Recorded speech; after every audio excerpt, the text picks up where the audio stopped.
Okay. I'll do President Alford.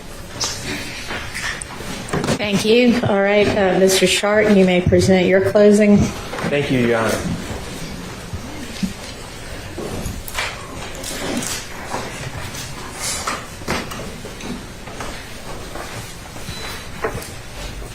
Accusations are easy to make. Allegations are easy to wage.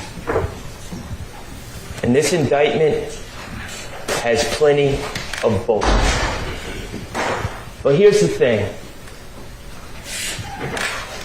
There's a big difference between making allegations and proving them in court beyond a reasonable doubt to the citizens of Fulton County.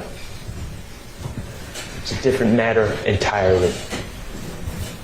The state has spent the past year with a hammer in their hand, banging on a square peg that they call evidence.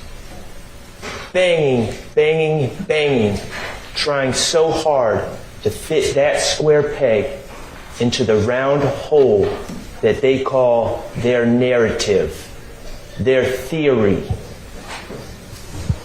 And the reality is that square peg does not fit in that round hole. It never fit. The state hasn't proven their case, and they certainly haven't proven their case beyond a reasonable doubt. In this indictment, the state accused Shannon Stillwell in count 1 of violating the Georgia, conspiring to violate the Georgia RICO Act. He did not. They have not proven their case beyond a reasonable doubt. I'm going to ask you to find Shannon Stillwell not guilty. In count 2, the state alleged that Shannon Stillwell on January 10, 2015 shot and killed Donovan Thomas. He did not. The state hasn't proven their case beyond a reasonable doubt, and I'm going to ask you to find Shannon Stillwell not guilty of count 2. In counts 49 through 54, the state has alleged that Shannon Stillwell on March 14, 2022 shot and killed Shamel Drinks. He did not. The state has not proven their case beyond a reasonable doubt. And I'm going to ask you to find Shannon Stillwell not guilty. Good morning. Good afternoon, ladies and gentlemen. I think I've made this abundantly clear over the past year. My name is Max Shardt, and I represent Shannon Stillwell. But that's not the entire story.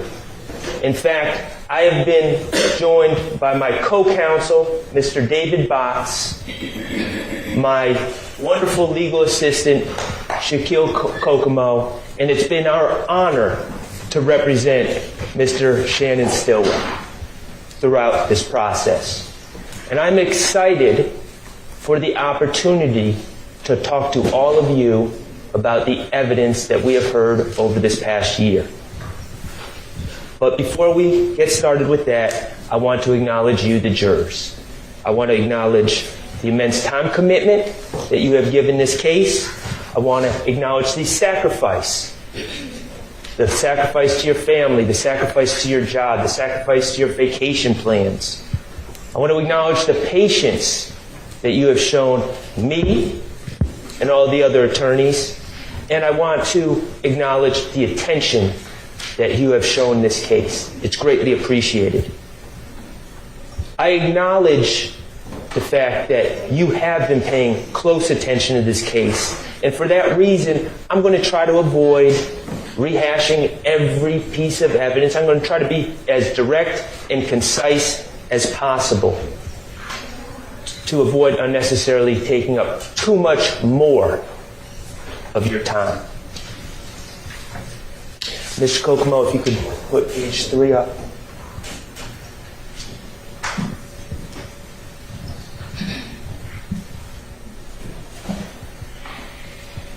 So, ladies and gentlemen, let's just get into it, okay? Count 1, as the state discussed in their opening, Mr. Stillwell is charged with conspiracy to violate the Racketeer Influence and Corrupt Organization Act. And essentially they're saying he conspired to acquire, maintain directly or indirectly an interest in and control of United States currency and other personal property through a pattern of racketeering activity, and, while associated with an enterprise, did unlawfully conspire to conduct and participate in, directly and indirectly, such enterprise through a pattern of racketeering activity. It's a lot of words. That's a mouthful. And we're going to get to talking about what that means, what it doesn't mean, how it applies to the evidence that's been presented in this case.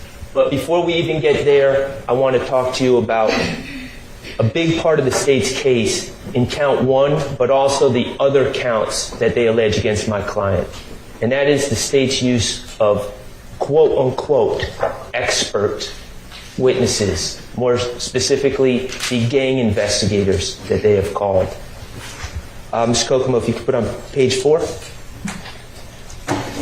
They've called, as you probably recall, a gentleman named Belknap, investigator Underwood, investigator Dennis, investigator Gaither, and investigator Viverito. Some of those people they've called multiple times in this case.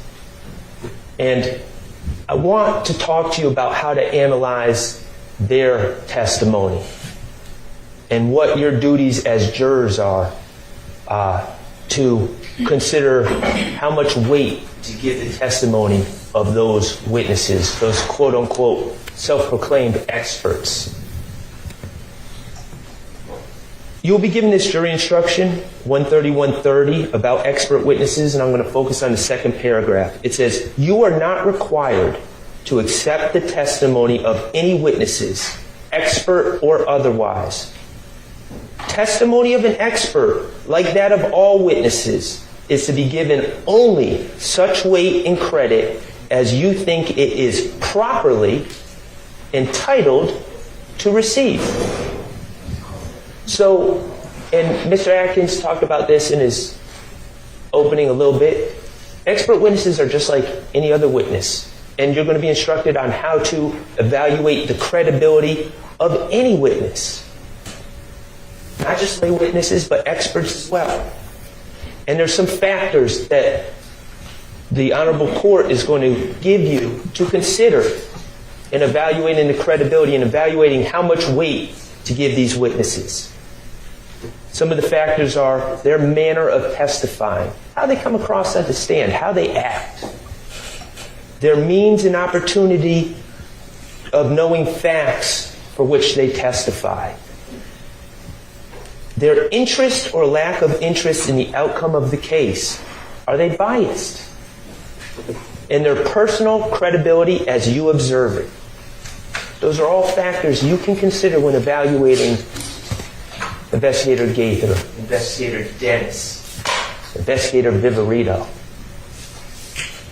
So let's talk about the testimony and what we observed from the stand from these experts. I'd like to talk to you about their training. What did we learn about their training, all these experts? Well, we heard GGIA, Georgia Gang Investigators Association. We heard that a lot, about how there's 20 members. Remember? And we ask about what your training is, and they say, well, I go to the 2-day seminar, every year. GGIA, there's 20 members. And then we learn who teaches at these seminars. Remember Detective Underwood? Remember Detective Underwood? And Detective Underwood was a nice lady, but she was sent up here on a fool's errand. They wanted her to testify about the intersection of gangs and music. And she clearly wasn't qualified. She knew almost nothing about music. But she said, yeah, I'm qualified because I think I did a 2-hour block a couple years ago on that. Okay. I think Viverito taught that class. Okay. So now Viverito is the teacher.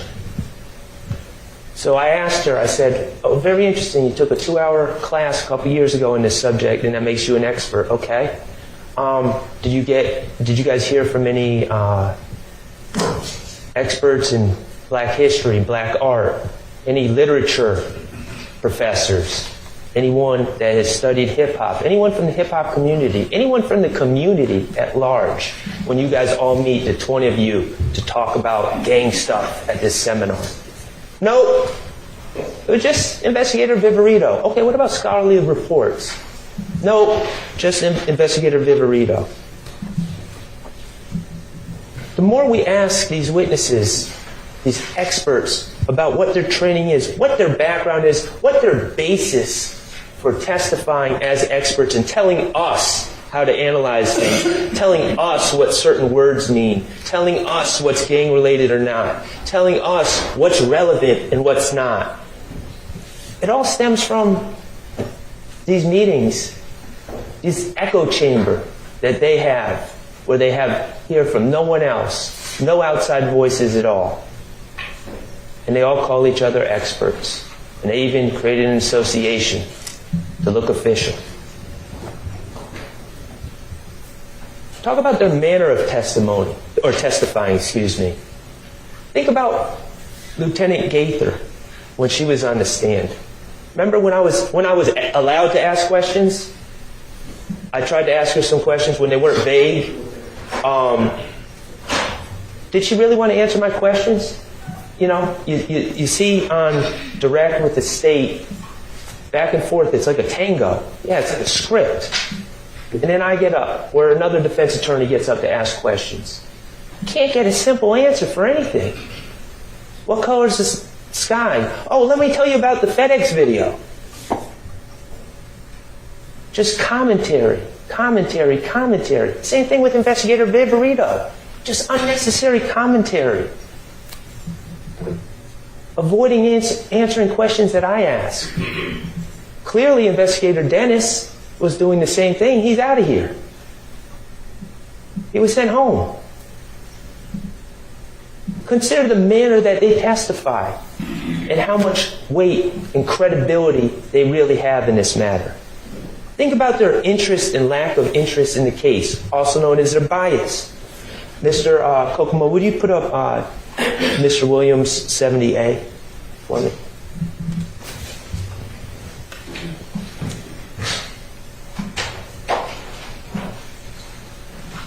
Remember this?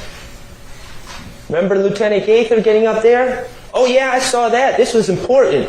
This was a symbol of a gang war. This is the gang war that was going on. This is YSL declaring war on Bird Gang, which is an offshoot of the If Gang. Oh yeah, that's what it is. She told you that. As sure as can be. The expert that y'all are supposed to rely on. Well, what did my good friend, Attorney Brian Steele, do? Brought in the album cover. Wait a second. You're saying that this is a hawk skull and a gang war? Isn't this an album cover of a collaboration between my client, Young Thug, this is Attorney Steele talking, Young Thug and Future? And isn't his label Free Bands? And isn't Future's Free Bands mascot an eagle? Isn't this album cover just signifying the collaboration between the eagle and the snake? Doesn't that make more sense? After all, that's exactly what the album is. Okay. Mr. Kokomo, could you put up 471 VV?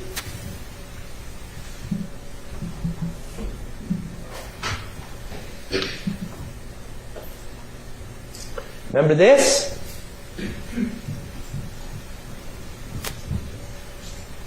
Ms. Kokomo, that's not 471 VV.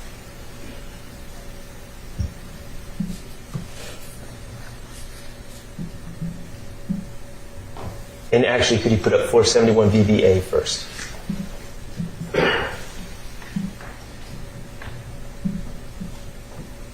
Okay, we saw that video. But first, actually, VV.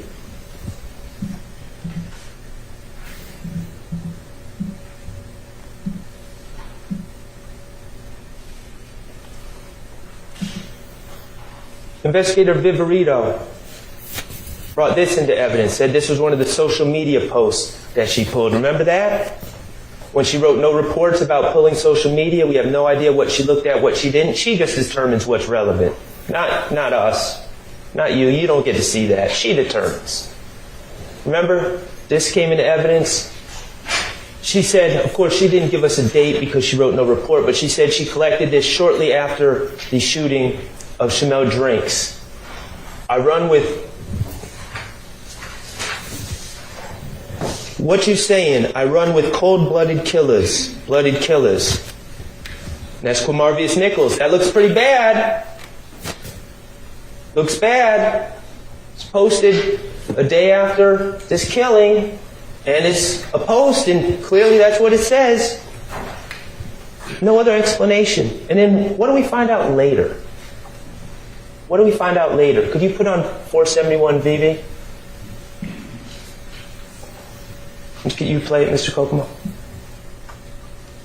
We find out that this was part of a post, a story that had a bunch of different posts about fear of roller coasters, about being sick, a whole bunch of different things. And then we finally get to the part where it has the lyrics from Young Boy Never Broke Again, right?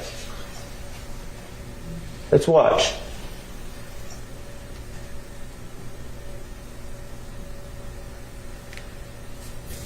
We don't even see these lyrics.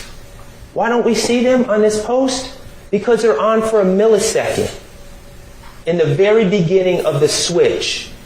And we hear about Instagram and how those aren't really words that Mr. Nichols would have typed. Those are words from a song that he picked. And sometimes you pick the lyrics if you want, and sometimes Instagram picks them for you. But what else do we see from watching the entire post? Those weren't even the featured lyrics.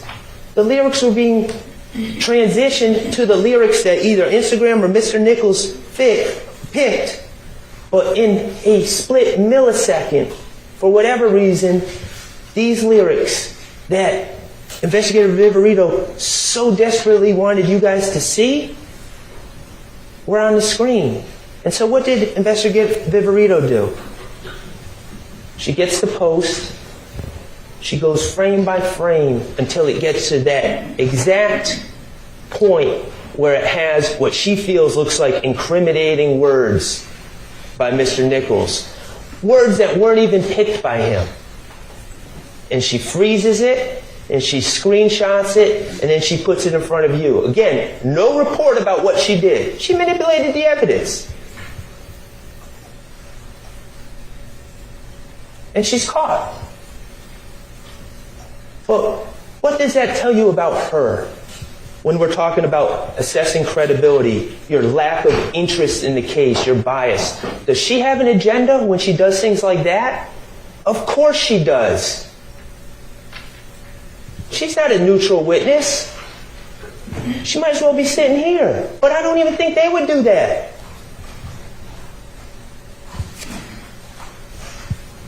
Personal credibility as you observe it. Mr. Kokomo, could you put that other exhibit that you put up, the affidavit?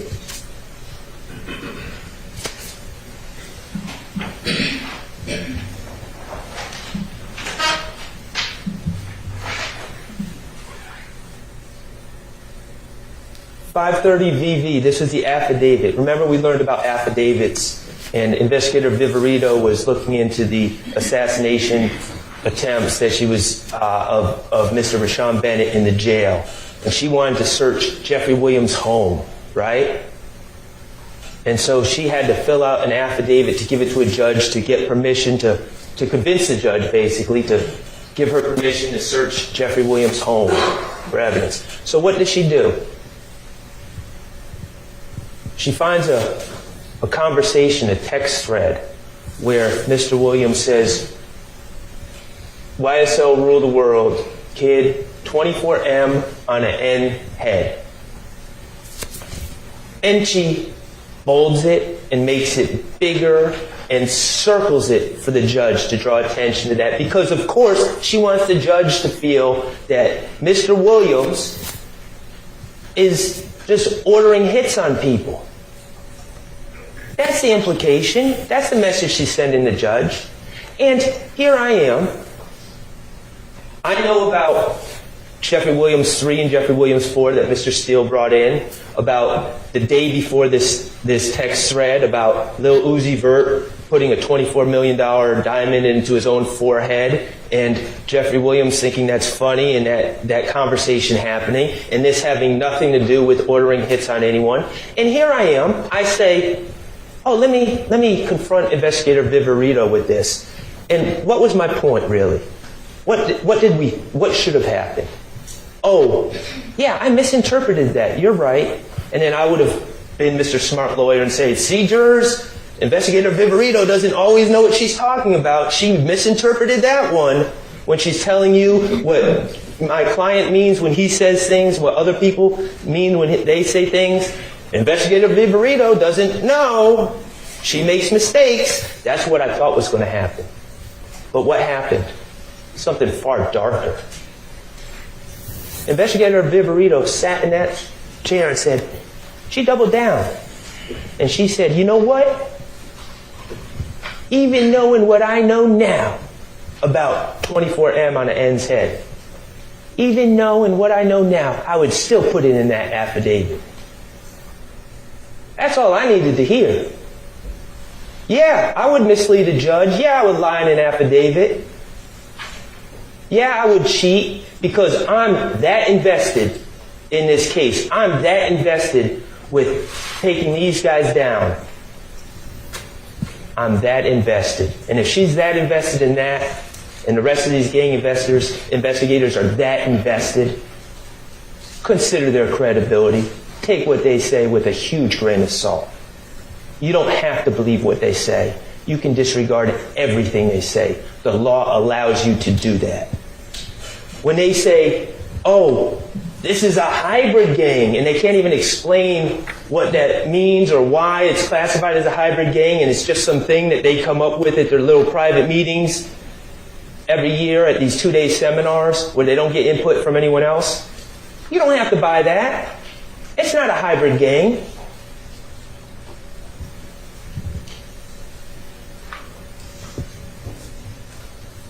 All right. Let's start talking about count one. Mr. Kokomo, if you could put page 14 up for me. And I did not envy Mr. Atkins because this is very complicated to even discuss. But essentially, the way I'm going to try to break this down is that the state needs to prove all elements of this case and all elements of this charge beyond a reasonable doubt, each and every element. And I'm going to focus on two different aspects as it relates to the case against Shannon Still, this RICO case, count one. The knowing and willfully conspired with one or more others to participate in the enterprise through a pattern of racketeering activity. So that's the first thing we're going to focus on, whether it's been proven beyond a reasonable doubt that Shannon Stillwell knowingly and willfully conspired to participate in the enterprise through a pattern of racketeering activity. Knowingly and willfully. Not he was just there, not he just hangs around, knowingly and willfully conspired. And then the second part that we're going to focus on a little bit later is number 6 and 7. That someone committed, or that the state has proven beyond a reasonable doubt that someone committed an overt act to further the criminal objective of this conspiracy. So, thank you, Mr. President.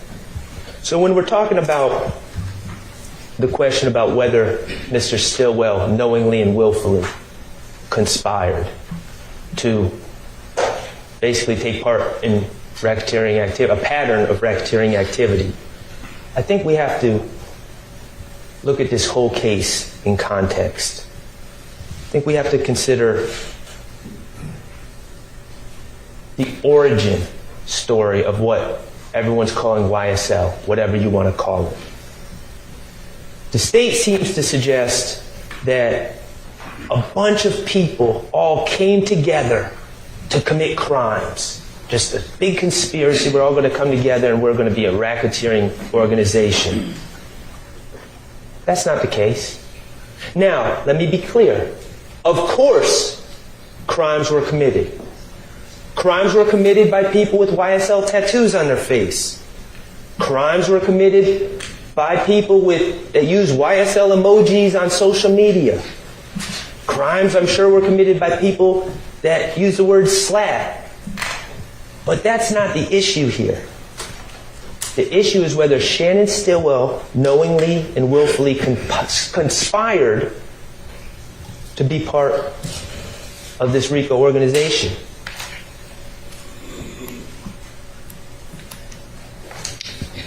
We've heard from different young men, and we heard from them in the year 2024.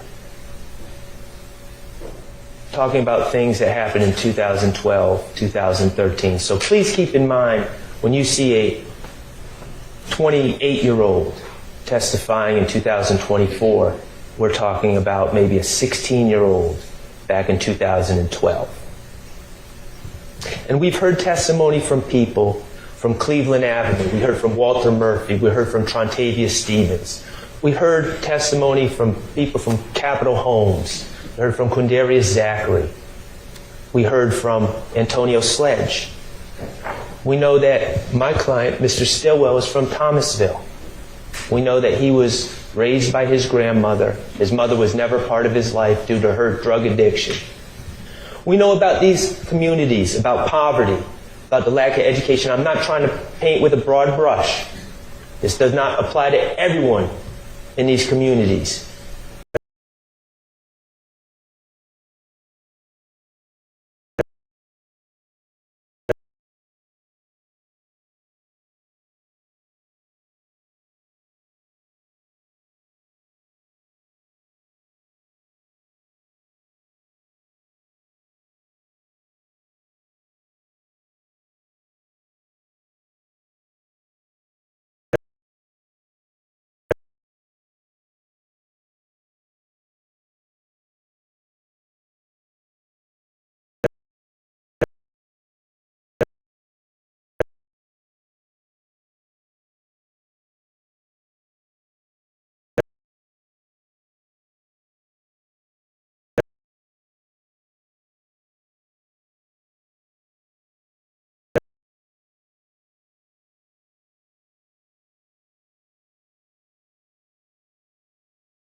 hear about Kelvin Watts robbing people and Donovan Thomas being caught in that situation.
A stolen Smith & Wesson in Deshaun's kitchen.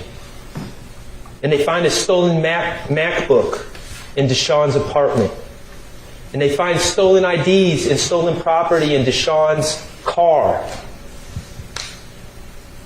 And so now we got 2 guns, stolen property.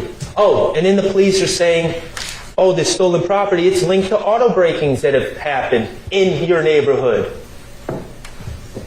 So he's got guns, and he's got a federal agent in there as well, Agent Cunningham, who's talking about these cases going federal. He's got a lot going on. And promises are made. Well, let's talk about the threats first. And all these officers say, oh, I wouldn't threaten him. I wouldn't threaten him. I threaten no bodily harm on him. I'm going to tell you, Max Shardt said this here today. Y'all threaten to punch me in the face anytime. But don't threaten to put me in prison for 25 years, no parole. That's a real threat that gets my attention. You can punch me. But the state and the police act like statements that Agent Cunningham made, like, you're an armed career criminal. We got you dead to rights. You're facing 15 plus 10. That's 25. No parole. You're not going to get out till you're 48. And that's not even including the conspiracies. You won't see your children till you're 48.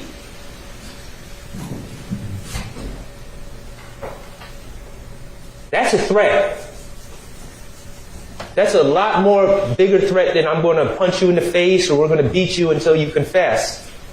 That's a threat. What else do they say? It's totally up to you if these charges go federal or not.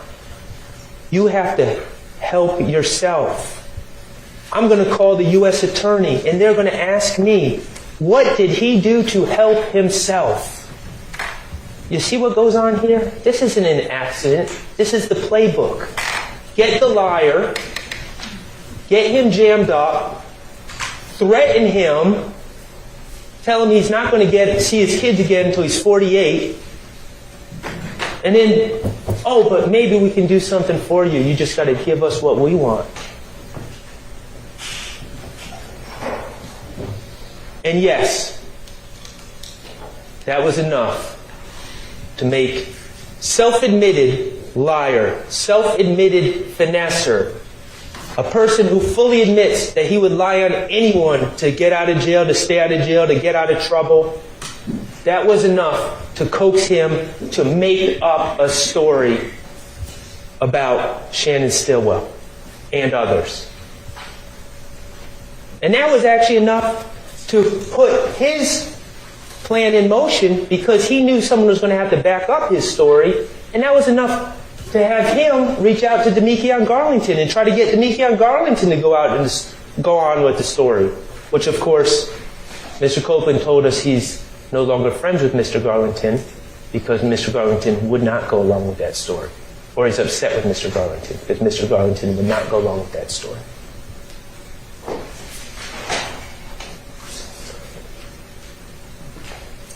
Maybe you say, Max, we get it.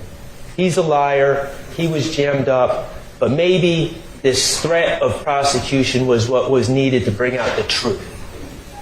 Maybe he was being truthful on June 10, 2015. Well, let's think about what else he said on June 10, 2015. Remember when they were talking about those auto breakings that they suspected him of?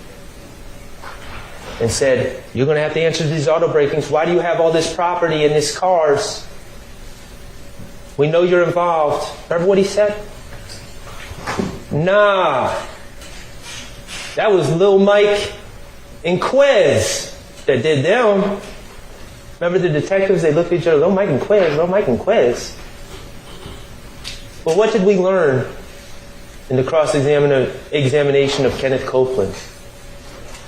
Little Mike and Quez, not only did they not do the auto breakings that Kenneth Copeland claimed they did on June 10, 2015, Little Mike and Quez, they don't exist.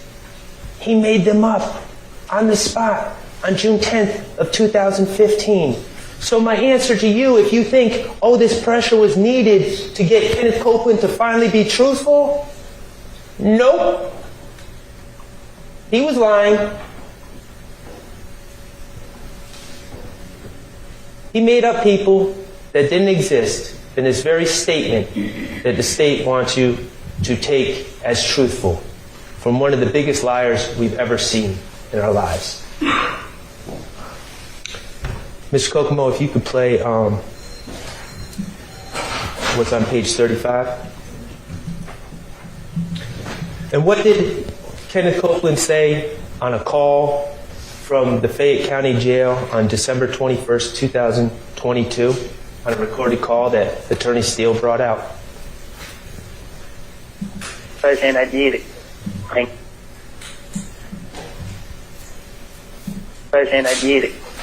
got into it.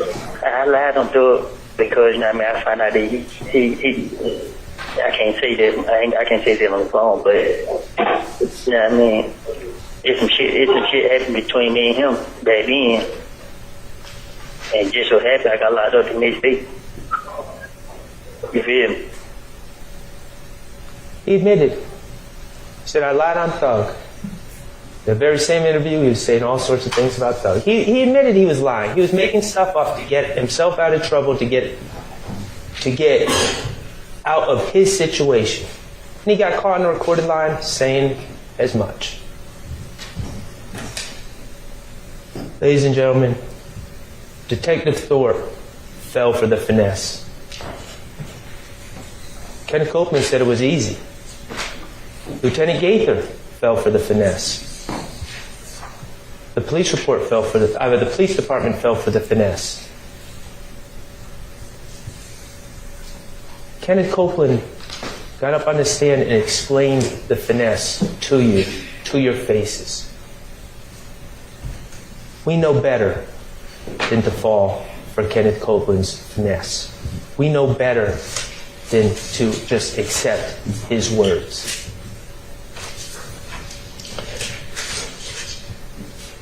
Mr. Kokomo, if you could put on page 36.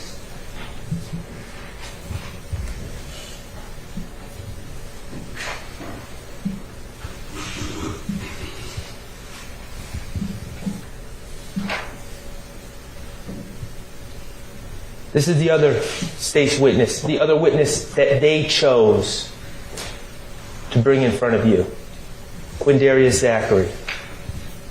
And yes, he's wearing the jail blues, and he had every reason to lie to get himself out of trouble.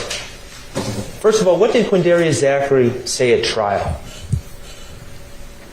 He admitted that he lied on Shannon in two prior statements. One August 5th, 2015 to Lieutenant Gaither, and then one in a proffer session on March 3rd of 2017. And he also admitted on cross-examination that even those two statements, those two lies he told about Shannon Stillwell, were not even consistent with each other. But none of the police seemed to mind. None of the prosecutors seemed to mind. Why? Remember his lie? His lie was, the night of the Donovan Thomas killing, Shannon Stillwell confessed to me at Jeffrey Williams' condo. And then he also went on to lie about Shannon Stillwell on this August 5th, 2015 statement, lied about Shannon Stillwell's involvement in really a bunch of other cases. Cases that Shannon Stillwell has never been charged with. He just lied on Shannon. And he admitted his motivation for lying on Shannon. He admitted that he knew, or he was under the belief, that when he talked to the police, when he talked to Lieutenant Gaither, first of all, he needed to get bond. He had been locked up for about 7 days. His family had been calling Gaither. We heard about that. Begging her to go up and talk to him. What was the urgency? Well, we didn't get into details, but we learned that Mr. Zachary has a serious illness. A serious illness that he wasn't going to fare well at Rice Street under those conditions. So he needed to get out. So he has people calling Gaither, come see me, I want to talk to you. And then he also has the motivation of the April 28, 2015 case, which he was facing at this time. He told you, I was under the impression, and I didn't do the math, this may be right, this may be wrong, but this was his impression, that he was facing something like 185 years. Yeah, that's pretty good motivation to lie. And then he was also concerned because he got caught with a gun on May 7, 2015 that he knew was ballistically linked to other crimes. So that was a reason for him to lie.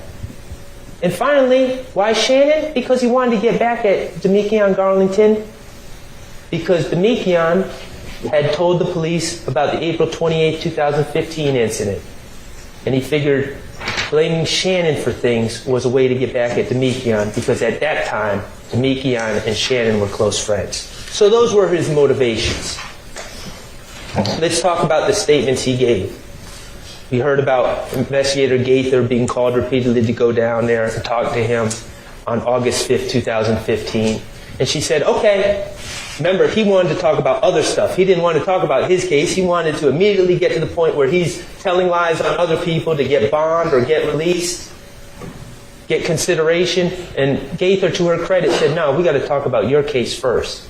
Let's talk about April 28, 2015. And what he said, I wasn't there.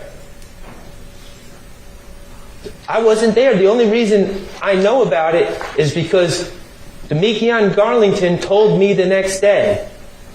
So immediately, he's lying to the police, saying he wasn't there, which of course we know he was there. Lieutenant Gaither knows he was there. But what's his explanation? It's odd. It's interesting. It seems to be a recurring theme. I wasn't there, but And where did he say he was also? I was at home because I'm always sick, right? I was at home, I'm always sick, I wasn't there, and the only reason I know about this is because Demekion Garlington the next day confessed to me. Seeing a pattern? Everyone's always confessing to Quindarius Zachary, according to Quindarius Zachary. Of course, that was a lie. Demekion Garlington had not confessed to him. That was made up. He made up a story about someone confessing to him. And in fact, he was there. Gaither called him on it. He about 2 or 3 times said, I swear I'm telling the truth. I swear, I swear, I swear. And finally he gave up the lie.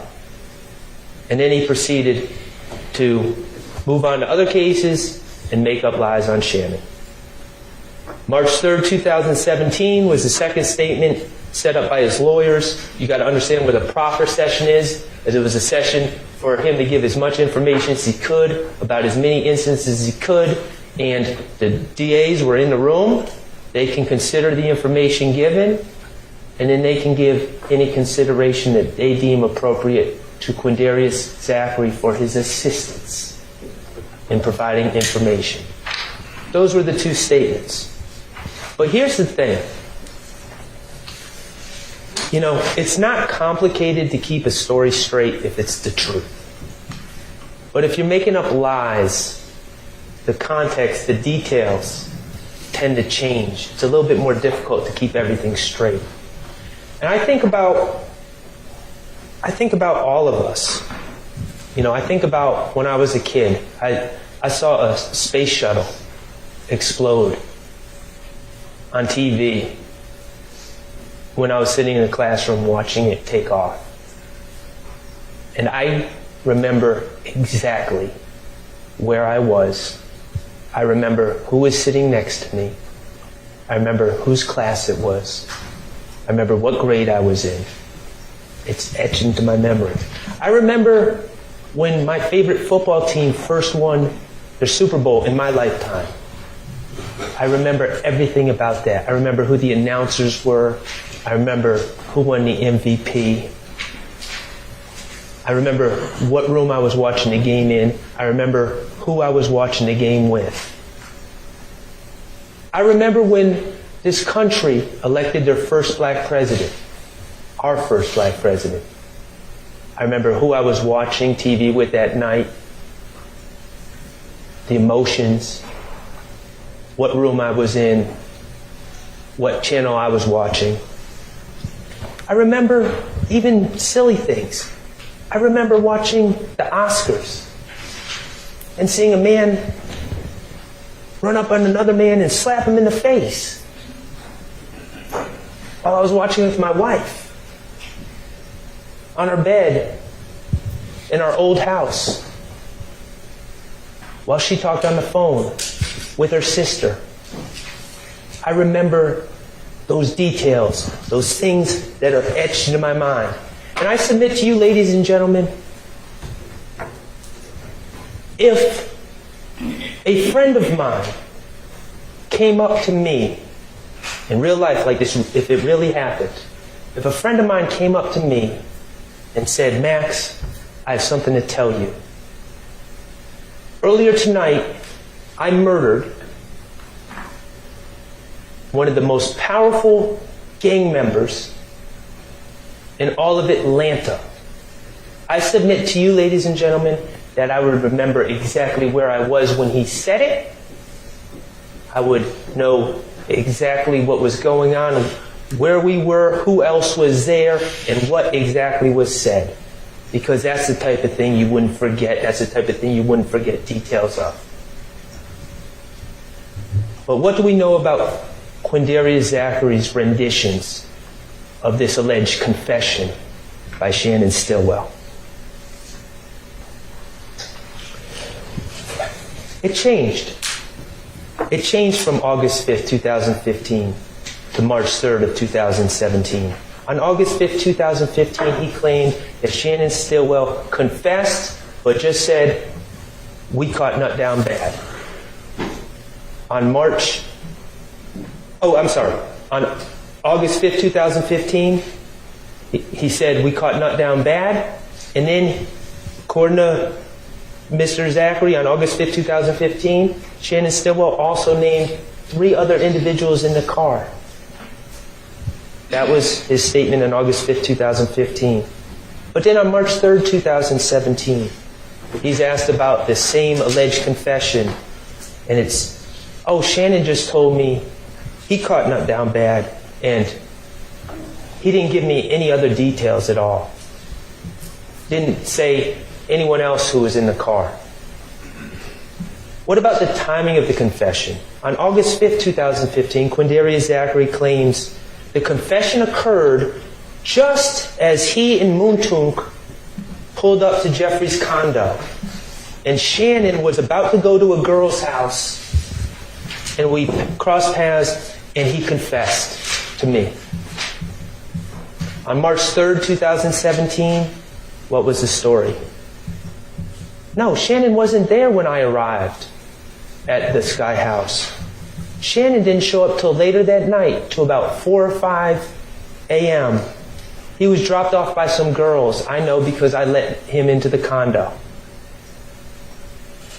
How do those details change about something that would stick in your mind if it were true? And the answer is because it's not true.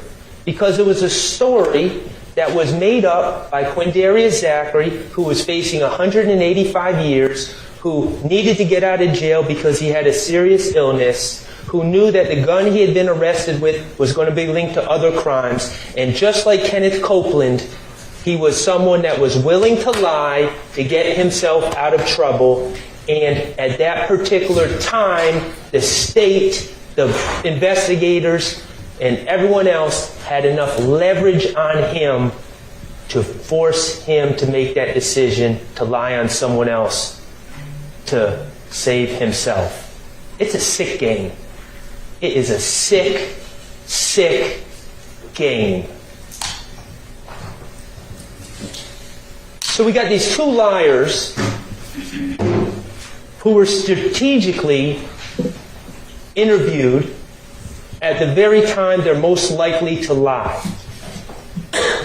Wouldn't it be cool if we had some corroboration of what these 2 known liars claim? Phone records. The state has repeatedly claimed that there's some corroboration in these phone records, and I give Agent Bernie some credit. That was the FBI cast agent that charts, that talks about the phone records and plots them. He was very careful. He was very clear. This does not give exact locations. First of all, it's just devices, not people. But it doesn't give exact locations. It doesn't tell you where people were. It gives a general area. It tells you what cell phone may have been closest to the device when it was being used. And these cell phone towers have all different radiuses and all different signal strengths. So you just get a general idea. You've got to be very careful about what you read into these cell phone records. That's what he said, the expert. And yes, he talked about different people calling different people that know each other calling different people on January 10, 2015. Shouldn't be that surprising. And yeah, he put Kenneth Copeland, as did ADA Sprinkle, Kenneth Copeland at the Green Store, in the general area of the Green Store around the time of the homicide. The Green Store that is what? A minute away from the barber shop?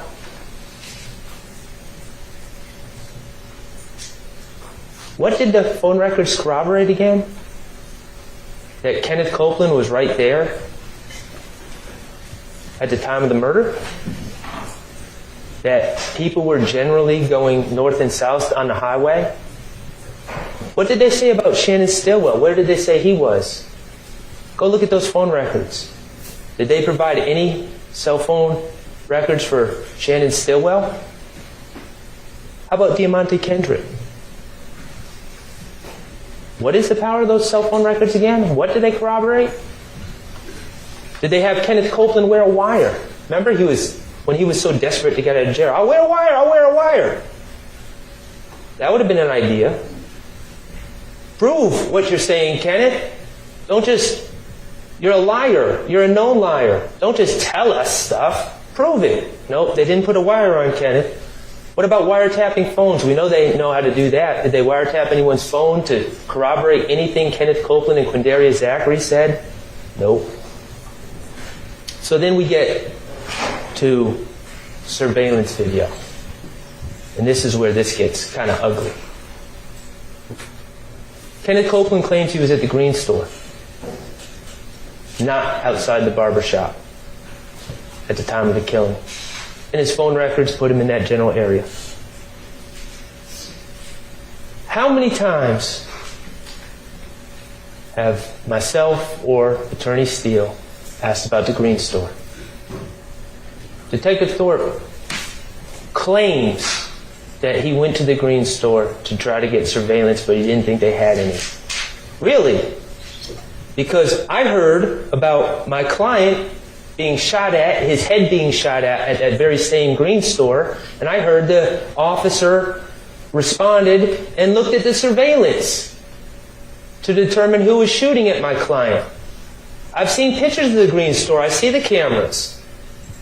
They don't have surveillance. Okay, Detective Thorpe, so you tried to get surveillance. Do you have that in any of your reports? Any documentation of you going to the green store to try to get surveillance to corroborate the claims of Kenneth Copeland? Oh no, that's not in my report. Ask Gaither, Lieutenant Gaither, about the green store. Why would I go to the green store? That's not even relevant. Really? I beg to differ. She had no interest in corroborating Kenneth Copeland. So then we talk about the McDonald's surveillance. The McDonald's at Old Hateville and Cleveland Avenue. The very spot where Kenneth Copeland claims in his story that everyone met and that Demekion Garlington told him who killed Donovan Thomas. Well, we know the McDonald's has surveillance. That's been testified to by several officers. And we know we don't have the McDonald's surveillance for January 10th, 2015. So I ask, Attorney Steele asks, I ask, other attorneys ask. First we ask Gaither, did you ever try to get surveillance to McDonald's? And what did she say? Oh, we went like 2 or 3 months later, we went and we talked to a general manager and they weren't able to get into the cameras right then, but we took the card and we gave the card to Thorpe. That was her explanation of the efforts to get camera footage from the McDonald's. I said, okay, do you have that in a report? That you drove down to the McDonald's and talked to, who was the person you talked to? What was their title? What was their name? Where's the card? Oh no, I don't have that in a report. Nope. Okay, so then we asked Thorpe, what did you do to get surveillance from the McDonald's to corroborate anything Kenneth Copeland said? And this is where it gets ugly. He said, I went a couple days later and I talked to the people and they said the footage had been erased. The 15-day or however many days the cycle is ended and all the footage was erased and it started all over again. That piqued our interest because everyone knows that's not the way surveillance cameras work.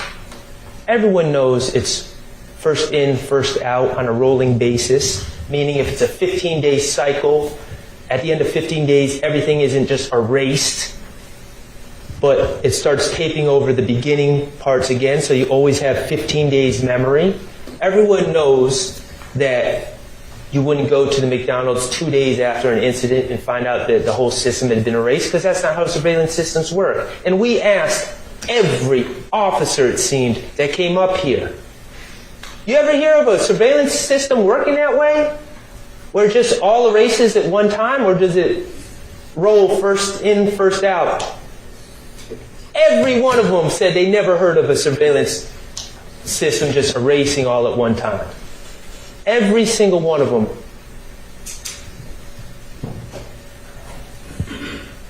So, does that McDonald's on that corner of Old Hapeville and Cleveland Avenue have a one-of-a-kind, a one-of-one surveillance system that they're operating? I don't think so. But what does that mean? It means Detective Thorpe lied to us. He lied to y'all. He didn't go to try to get that surveillance from the McDonald's. He didn't go 2 days later. What did we hear from D.A. Sprinkle? Remember that? And that's a straight shooter. D.A. Sprinkle. What did D.A. Sprinkle said when we asked him about it? Hey, did Detective Thorpe ever mention trying to go get the footage from the McDonald's? Did that ever come up? Because, we've been asking a lot about this McDonald's footage. What did D.A. Sprinkle say? Detective Thorpe never brought that up to me. And that seems like something he would have brought up. Detective Thorpe lied. Either that, or he did go get the footage, and it doesn't back up Kenneth Copeland's claims, and it's in his missing file somewhere, which he can't find to bring to court. I guess that's a possibility. But he lied.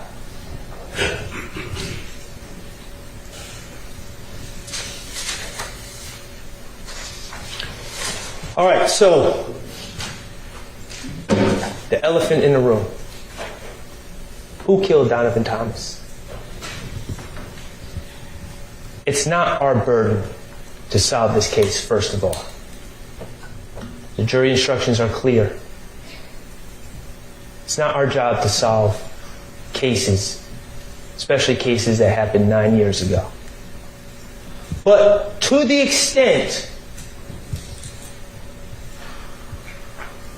that it factors into the question of reasonable doubt that Mr. Stillwell committed that crime, let's just leave it like this. I know someone who has a closest associate named Trevante Turner. I know of someone who is arch enemies with a man named Kelvin Watts, who's the brother of Donovan Thomas. I know of someone who, with Trevante Turner, went and shot up Rich Homie Kwan's father's barber shop in 2014.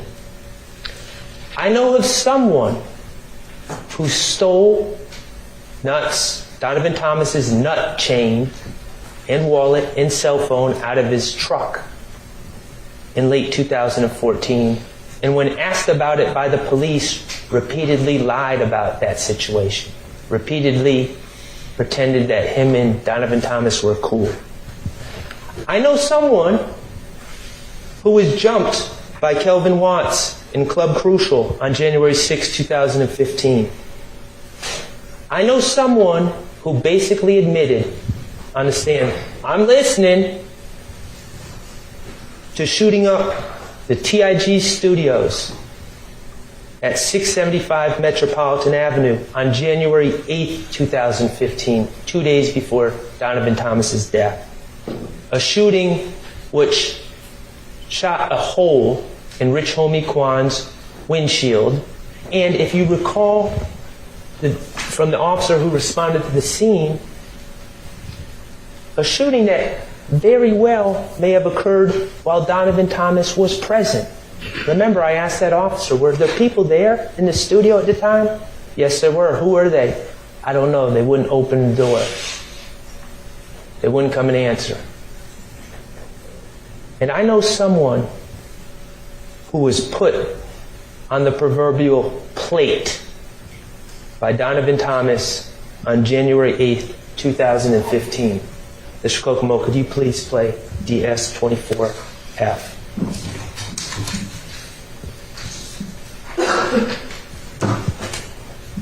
I got somebody, but I don't know his name. He was there. He called me the night. Well, I got with the night I killed with. It was a Friday night. No, it was a Thursday night. They had a barbecue. But a barbecue just about it was blood and everything blood in it. And the whole meeting was based upon me.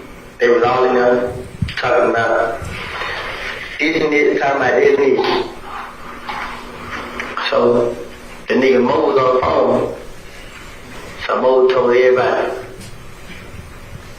I mean, every last one of y'all, whoever 90s scraps here, whoever that other nigga name, supposed to kill me. They gave all them guns. The same night, gave every last one gun. Say, treat me to a gas station and kill me. I forgot whatever. But he called and he told me everything he said. Is this person in front of yours? That's good. The whole meeting was based on me. Gave all of them guns. They were instructed to trick me to the gas station. This wasn't some universal Donovan Thomas after everyone. This wasn't Donovan Thomas after YSL. It certainly wasn't Donovan Thomas after Shannon Stillwell. They were after Kenneth Copeland. I know somebody who had the opportunity. Not only does cell phone records put him right in the area, but we know the car was, we know the shooting, the murder was perpetrated using a certain Infiniti. An Infiniti that was rented for Kenneth Copeland by Jeffrey Williams. Because Kenneth Copeland needed a car. An Infiniti that Kenneth Copeland was in possession of the day before the Donovan Thomas shooting.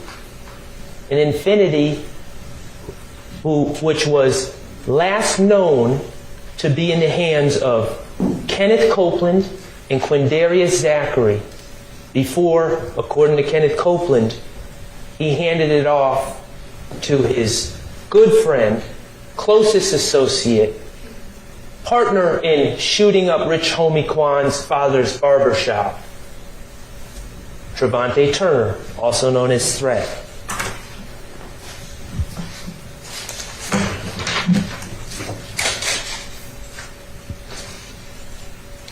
In conclusion, regarding count 2, ladies and gentlemen, there is an absolute lack of reliable evidence against Shannon Stillwell.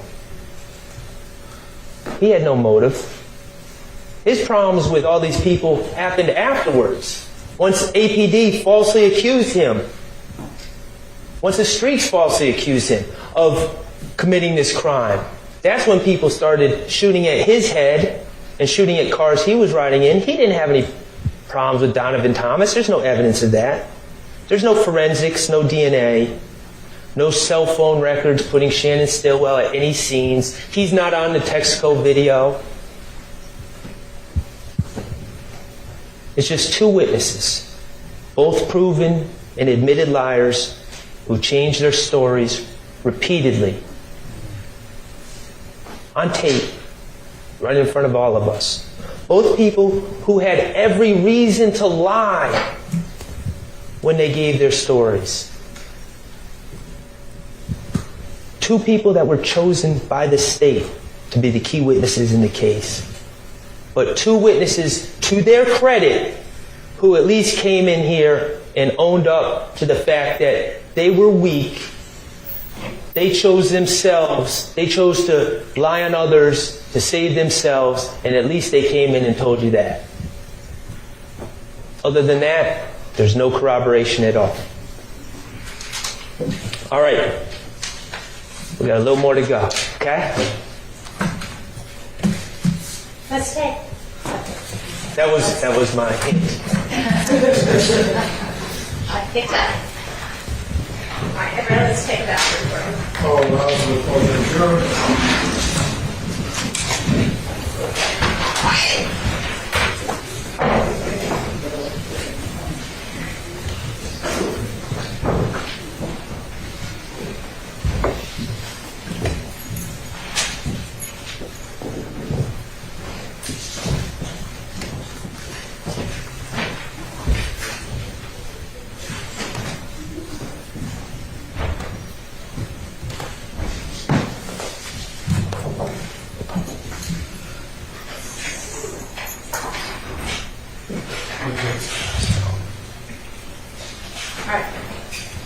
Everybody try to be back as soon as you can, and as soon as we can get all the jurors taken care of, we'll all get back, because it's going to be a long day.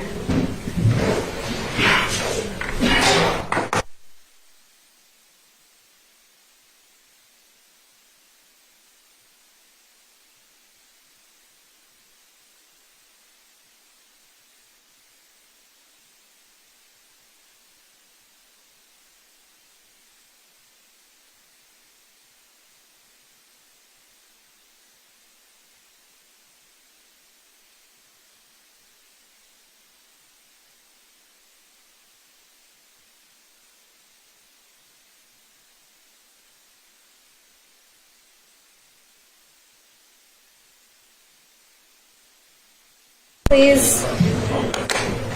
How much longer, Mr. Shardt? How much longer?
You can get up 44.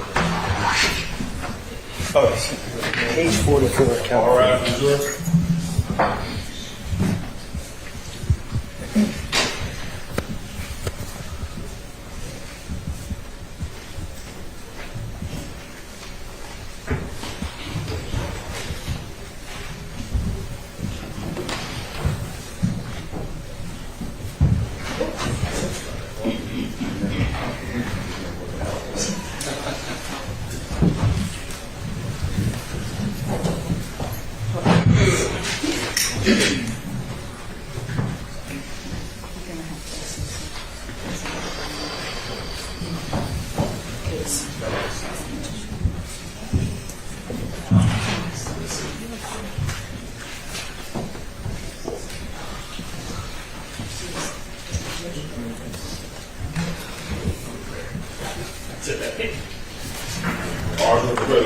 Thank you. All right, go ahead, Mr. Shardt. Thank you, Honor. May it please the court.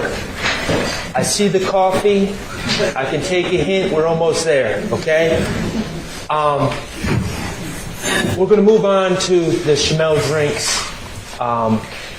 murder from March 14th, 2022.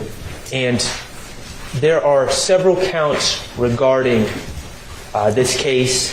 Count 49 charges my client, Mr. Stillwell, with murder. Mr. Kokomo, if you could show 50. 50 charges participation in criminal street gang activity based on the murder. 51 charges criminal street gang activity based on the murder. And 52 charges possession of a firearm by a convicted felon for March 14th, 2022, based on the belief that if a murder was committed by Mr. Stillwell, he must have had a gun. And count 54 is charged possession of firearm during commission of a felony being the murder. My point is all of these counts are predicated on the murder charge. And so I'm not going to focus on any of the other counts. I'm just going to focus on count 49, which is the murder charge. Okay, so turning the page to the March 14th, 2022 Shmuel Drinks murder case. Let's start out by just reviewing kind of the basic evidence, standard evidence, and then we're going to get into some of the more complicated matters that came up during trial. There's no eyewitnesses. There's no DNA. There's a fingerprint that was briefly alluded to that was found on Shmuel Drinks' car that does not belong to Mr. Stillwell or anyone else in this case. There's no ballistic matches. We know that the projectiles or the bullets that hit Mr. Drinks twice, once in the neck, once in the arm, we know that they were .40 caliber bullets. Okay? That's what we know. What else have we heard through trial? We heard about a phone that Mr. Stillwell had. We heard a lot of his songs off that phone, and we also heard about some other things. We heard about a article that Mr. Stillwell or someone with Mr. Stillwell's phone, we'll say Mr. Stillwell, clicked on March 17th, 2022. Okay, it was a Fox News article about a shooting on Windsor Street. Okay, that's 3 days after the homicide. That is after Mr. Stillwell's girlfriend at the time, Miss Alexander, alerted him to the fact that there was a shooting on Windsor Street. It's after the fact, it's after she sent a post posted by someone else on Instagram about this shooting on Windsor Street. It's after his grandmother, Miss Jackson, reached out to him to check if he was okay because she saw the news report about this shooting on the news. All that happened on the evening of March 14th. That's how quickly news traveled. It should be of no surprise that by March 17th, probably sooner than that, there was an article about this incident on the internet, on the Fox News website, the local Fox 5 website. Mr. Stillwell clicked on an article 3 days afterwards. Additionally, we heard about Mr. Stillwell being we know that he's in the rap, or he's trying to make his way in the rap game, and we know that on the evening of March 14th, going into March 15th, Mr. Stillwell was in the studio. And we know there was a note in his phone that talked about a very standard, very common, not a particular unique line at all, not unique at all, to be quite honest, from drill music, about ops. That was put in his notes while he was in the studio making drill music. So we have that. Neither of those two things in his phone are particularly noteworthy. They're not strong evidence of anything. But they were brought to your attention by Investigator Riverito, who searched his phone far and wide for any information she could find, and that was what she found. We heard about social media posts. And we heard that those social media posts were collected by Investigator Viverito. And we went back and forth with Investigator Viverito, we being me, about her work collecting those posts. There's no reports on who she was following, what she was looking for, who she was checking out on Instagram, who she wasn't checking out on Instagram. We also know from the post by Mr. Nichols that was presented to you initially in a far different form than it was actually on the internet, that Investigator Viverito was not only collecting posts, but she was manipulating posts to present to you in the way that she deemed fit, because she is biased. We learned that there were several people that made posts about the goings-ons in March of 2022. We know, and I'm not going to hide from it, that Mr. Stillwell made posts about Maine, Christian McMiller's death on March 11th, about Darius Ford's death, about how his heart is broken, about how he ain't going to be the only one crying. We know that there were posts on both sides from everyone in the community about what was going on in March 2022. But the takeaway from the post is this, and it actually came from Investigator Viverito. I don't think she really wanted to admit it, but she did. We talked to her about the March 11th killing of Christian McMiller and Darius Ford, and about that investigation. And now we're talking about 2 years and 8 months ago now. How it remains unsolved, how no one's been charged. Okay? And we looked at some of the posts that were made in reference to that incident.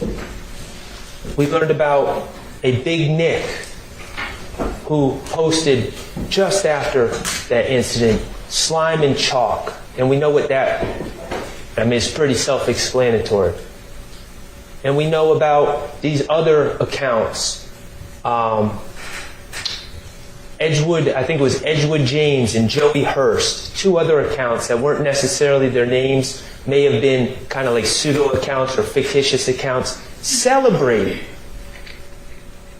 in really the most vile ways possible, celebrating the deaths of Christian McMiller and Darius Ford. And I asked Investigator Viverito, and she confirmed, even if they're fictitious accounts, you can see who was posting. You could pull an IP address. You could try to look into that and figure out who was posting. If you really thought that these posts, if you really thought posting about the crime was a confession to murder. And she agreed, she could, but they didn't, because it's not. We learned about Kelvin Watts, also known as Shell Cal. And we saw the post that he made right after the murder of the double homicide of Christian McMiller and Darius Ford, about him putting 2 shells under Donovan Thomas's eyes, about him looking in the camera and putting 2 shells under his eyes. 4 different posts. Another post about with 2 shells and lips sealed. And we talked to Investigator Viverito about what those shells meant. And they meant bodies, in her estimation. So Kelvin Watts is sitting there posting, putting symbols of dead bodies under his own eyes, in his own way with the shells. And I asked Investigator Viverito, and he also made a song. We heard about the song he made, Mafia Story, where he's celebrating the death, where he's describing the death, how they were in a fast car, and how they died on the freeway. Direct references to the death of Christian McMiller and Darius Ford. And so I asked Investigator Viverito, all these posts that Kelvin Watts has made, has he been charged? And the answer was no. And why was the answer no? Because posts on the internet about the death of people, even claims of responsibility, such as putting two shells under your own eyes, that's not enough to charge someone. That's not a confession. Investigator Viverito said the reality is, in this day and age, under these circumstances, dealing in this situation with the drill music and everything else, there's false claiming going on all the time. We can't go by what's on the internet. We can't go by what people post. That's not a confession. That's what we learned from Investigator Viverito. That's what she was forced to concede when we talked about the Christian McMiller and Darius Ford deaths. So when we're analyzing crude, inappropriate, idiotic posts that are made by Demekion Garlington, or even my client, Mr. Stilwell, let's keep that in mind. Those aren't confessions. Those are posts, and they're common.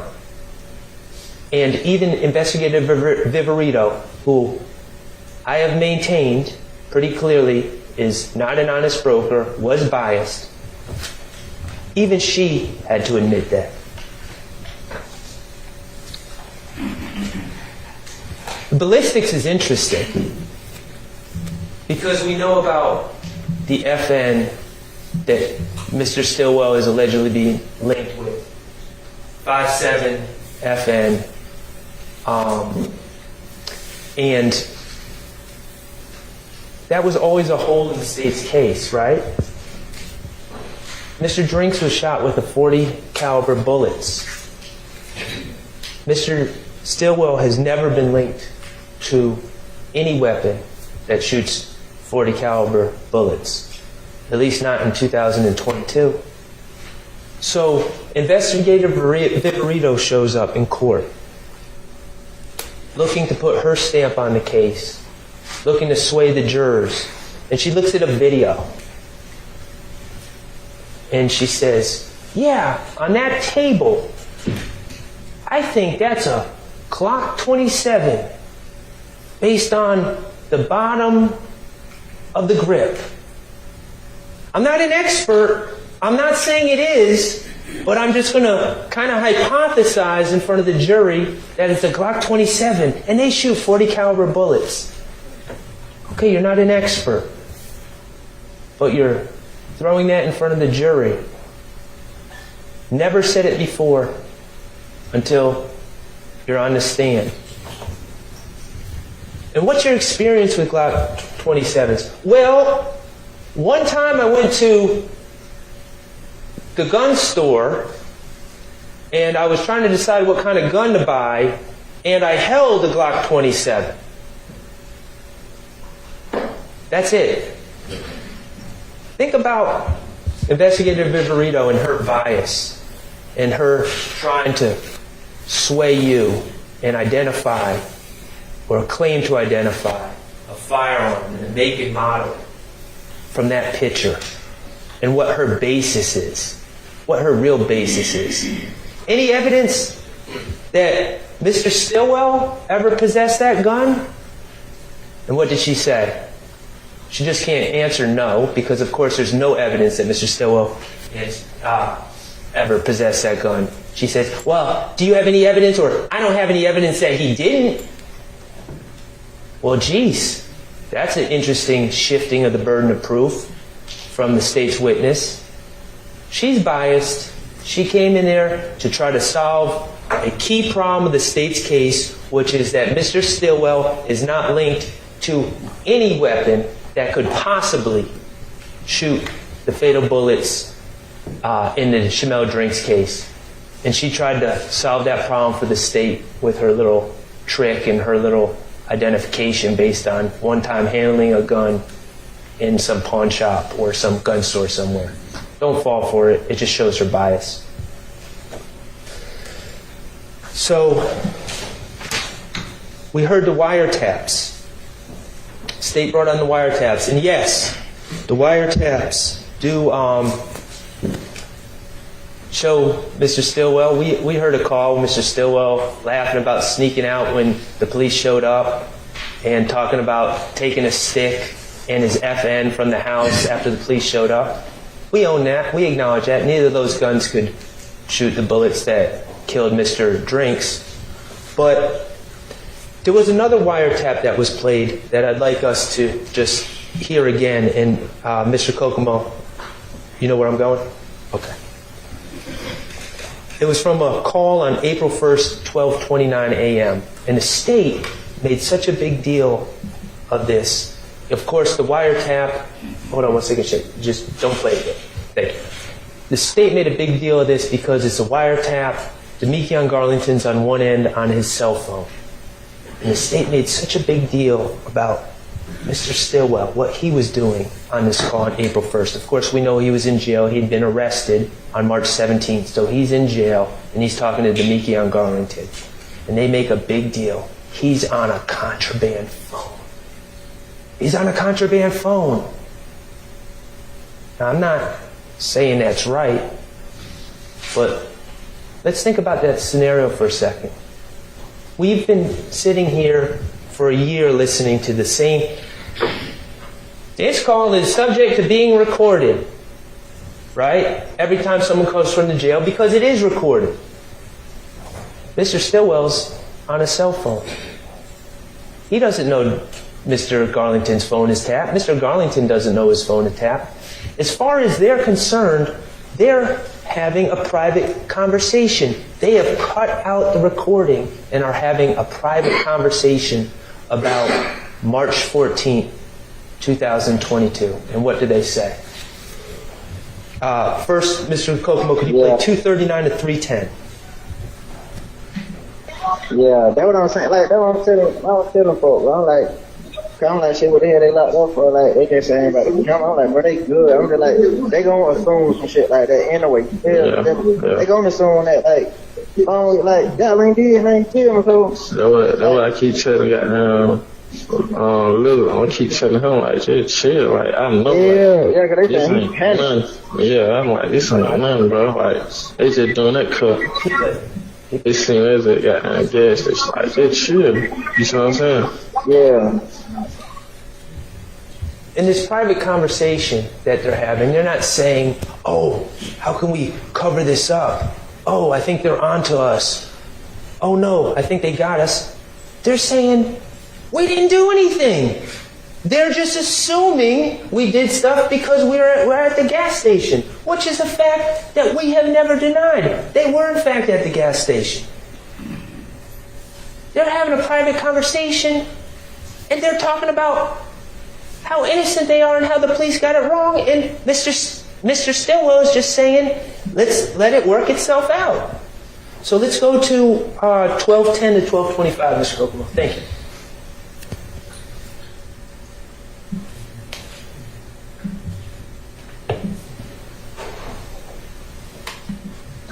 I already know, like, when they got down, go to wiping down and doing them got down,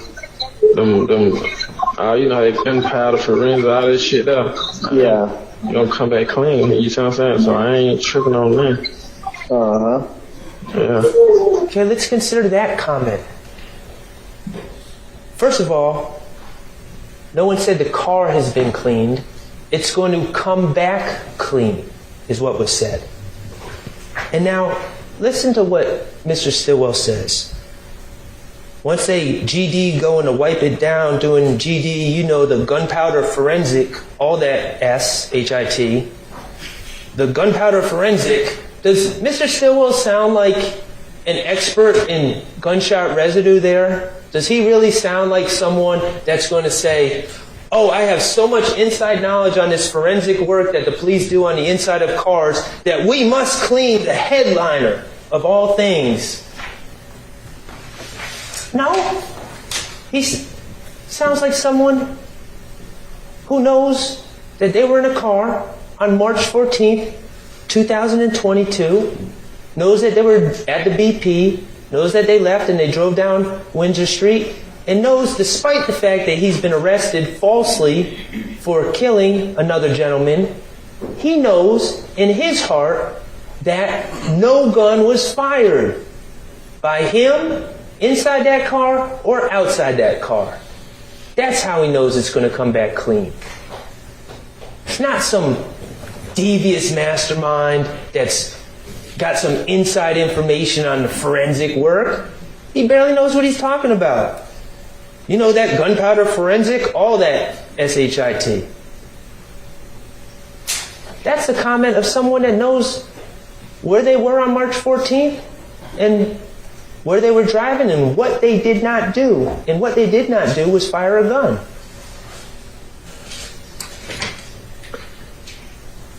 Let's talk about the rental car.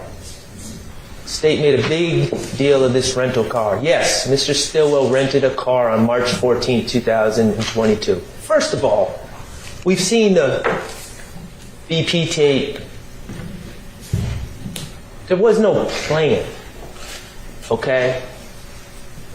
This was a chance encounter.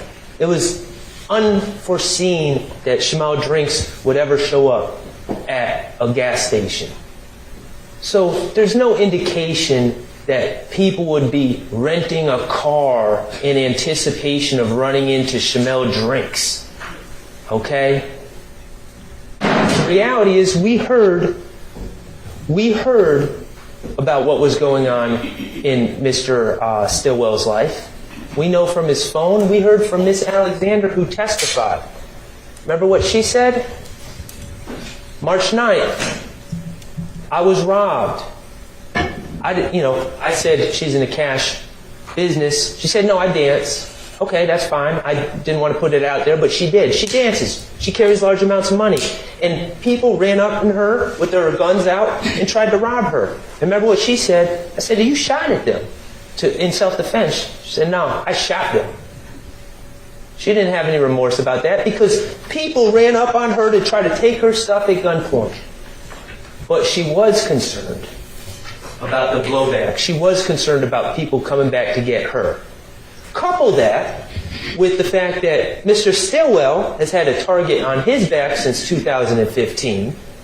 Couple that with the fact that Mr. Ford and Mr. McMiller were just ruthlessly murdered on the freeway while driving in a car that obviously someone knew who they were and had an idea of what kind of car they were in. Is it really any wonder why a car was rented by Mr. Stillwell and Miss Alexander on March 14th? If it's such a secret, if there was such a plan behind this car, isn't it odd that Mr. Stillwell, first of all, they ordered it online ahead of time. Mr. Stillwell walks in there on surveillance, gives his ID, gives his name. There wasn't no secret. They were renting a car because things had gotten dangerous. They were trying to survive. And then we make a big deal of these tints. Yeah, they did put a tint on the car. That was kind of the point. It was exactly the point. No one's hiding from that.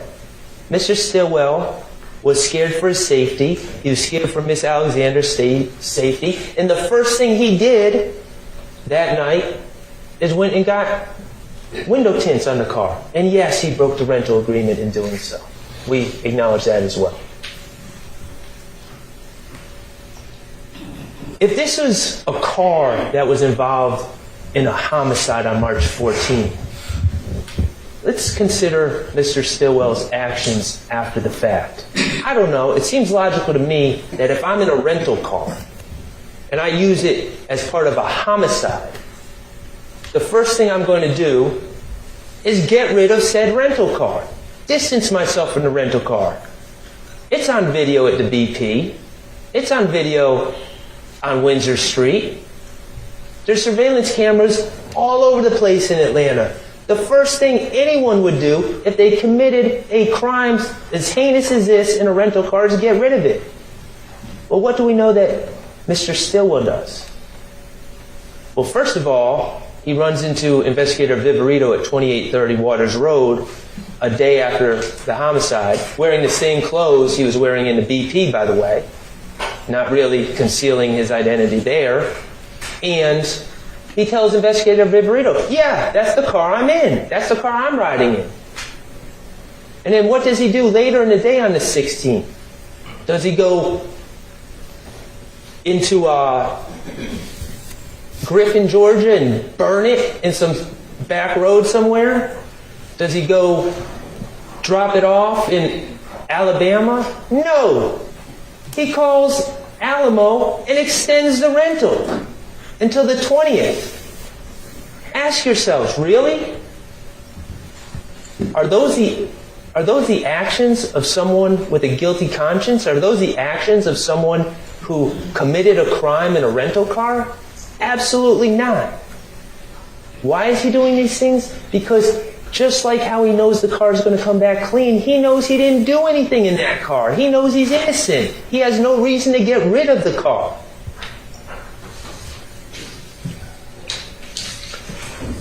Okay, let's talk about Dr. Melissa Sims Stanley. She was the medical examiner who performed the autopsy on Shamel Drinks. She was very important. We didn't realize how important she was at the time, but she was very important. She testified that there were 2 wounds to Mr. Drinks, one to his arm and one to his neck. We don't know which order they came in, but we know the shot to the neck was the fatal injury. It caused a massive injury to the base of his skull and the base of his brain.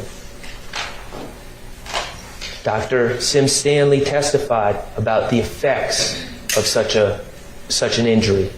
Death would be immediate, and if not immediate, imminent. But more importantly, conscious control of bodily movements would be immediately lost due to this massive injury to the base of the brain. The ability to move body parts up and down would be immediately lost. That came out in her testimony. Now the state followed up and said, is it possible if Mr. Drinks' foot was already on the brake when he was shot, is it possible for his foot to remain on the brake? And Dr. Sims Stanley's answer was yes. And of course it is, because staying on the brake does not require any conscious bodily movement. But on cross, I asked a very simple question. Is it possible, after being shot, that shot in the neck, that Mr. Drinks would be able to actively move his foot up and down off the brake? And unequivocally, with no hesitation, Dr. Sims Stanley said, no, that would not be possible. It would not be possible for Mr. Drinks, after being shot in the neck, to move his foot up and down off that brake. And we're going to get to why that, I'm certain many of you know why that's important, but we're going to get to why that's important in a minute. Let's talk about gunshot residue. Detective Hogan was the lead detective in this case. We know, much like the video, he took out warrants without ever having watched the video in this case, the FedEx video. He relied on a FedEx employee to describe it to him. We also know that he didn't wait for any gunshot residue results to come back before taking out warrants either, before assuming the guilt of my client, Mr. Stillwell. He, in fact, when he testified, seemed unaware that there was even any gunshot residue tests performed or anything had been collected. But then we talked to Antoinette Green, who was the crime scene tech, who processed the the white Audi. And she processed the red Versa, but she processed the white Audi. And she informed us that it was in fact Detective Hogan who requested that she collect the headliner for the purpose of testing for gunshot residue. And I asked crime scene tech Green, did that seem like an appropriate request to you? Collecting the headliner to test for gunshot residue within that car. And she said, yes. The location seemed appropriate, the location of the headliner seemed appropriate, and the fabric that the headliner was made of made it a very appropriate piece of the car to collect, to be later tested for gunshot residue. And so she collected it. In fact, she didn't just collect the part over the sunroof, she cut out around that part as well and collected it all and sealed it up just like she does in every other case. She did her job, she collected it, she sealed it, and she sent it to GBI for testing. I asked scientist, Mr. Colvin, who tested for gunshot residue. I said, well, how about you? What is your thoughts? You ever test headliners before? Yeah, all the time. Okay, does that seem an appropriate part of the car to collect, to test for gunshot residue? Absolutely. The fabric is the type of fabric that would tend to hold on to the gunshot residue, to maintain the gunshot residue as opposed to someone's hands or something like that. And also the location is very appropriate. So we heard what Mr. Colvin did. We heard about his process, which is all by the books, all by procedure, how he dabbed that headliner. And he didn't just use one tab, he used two. And he dabbed that headliner again and again and again until one tab lost stickiness, and then he moved to the other tab and continued to dab. And what is he dabbing for? Microscopic particles of gunshot residue that are emitted from a gun when it is fired. And he takes these tabs that he has been dabbing on the headliner, and then he looks at it under a microscope, under an electron beam, to look for microscopic particles, of which there are many emitted from a gun when it is fired. A plume of them are emitted from the gun when it is fired. And he looked under that electron microscope, and his results were negative. And what does negative mean? Negative doesn't mean, oh, it's under some threshold, under 5 per cubic foot or anything like that. Negative means 0. 0 particles collected off that headliner that was collected from the white Audi. So, of course, we're going to talk about the video. The video that Investigator Viverito couldn't wait to talk about when she was on the stand, and I wanted to ask her questions about other things. The video that Detective Hogan had not watched at the time that he took out warrants for my client.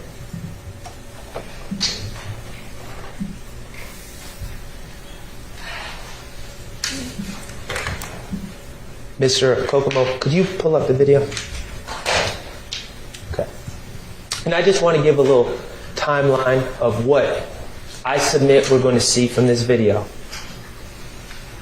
We're going to see 3 cars in a line. We're going to see a 4th car, a white car, pull up behind Mr. Stillwell in a driving fast. We're going to see Mr. Stillwell pull off. 16 seconds later, we're going to see Mr. Drink's brake lights go on and off. 16 seconds after Mr. Stillwell has been long gone. 18 seconds after Mr. Stillwell leaves, we're going to see a 5th car make an unexplained U-turn. 30 seconds after Mr. Stillwell has pulled off, we're going to see Mr. Drink's brake lights flicker on and off again. And finally, for a 3rd time, 33 seconds after Mr. Stillwell has pulled off, we're going to see Mr. Drink's brake lights go on and off once again. Investigator Viverito wasn't correct. It doesn't happen one time. The brakes go on and off 3 different times in this video. And we're going to watch it.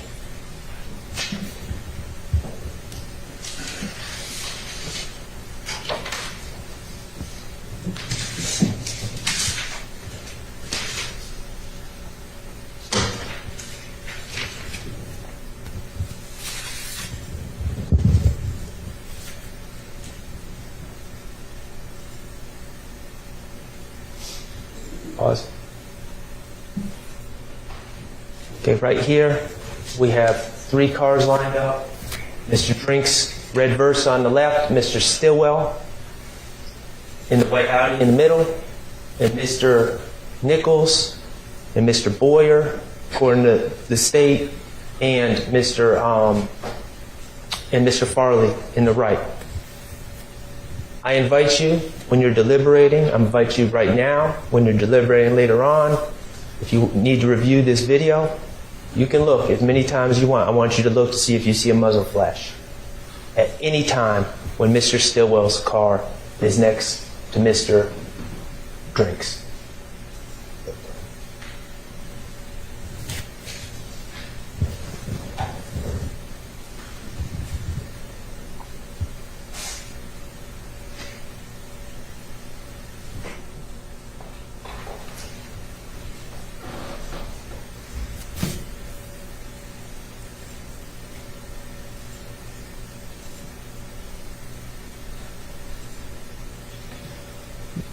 We see a fourth car speed up behind Mr. Stillwell.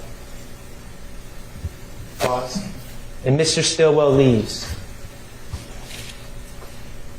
What's going through Mr. Stillwell's mind right now? Is it that common theme of drill music that he knows about? Red Light? Is it Future's song Red Light? Yeah, and this shit real out here, running through the red light, looking through your rear view, and might just sneak up on the car and try to spray you? Is that what's going on in Mr. Stillwell's mind? Is that what he's thinking about as he sees this fourth car speed up behind him? Or maybe he's thinking about that night, September 26, 2015, when he was in that car with Tierra Jones and Miss Duncan, and that car sped up behind them and started spraying the car they were in through the rear windshield. Either way, Mr. Stillwell gets on. Mr. Nichols, apparently confused, is trying to figure out what's going on, and he eventually leaves as well. Okay, pause. Pause. Okay. That fourth car, not Mr. Stillwell's car, that fourth car that has never been identified, has never been tested for gunshot residue, is now next to Mr. Drinks. And there's a fifth car driving up the street, driving up Windsor Street. And let's see what happens. Stop. Okay, back it up, Mr. Kokomo, a couple of seconds.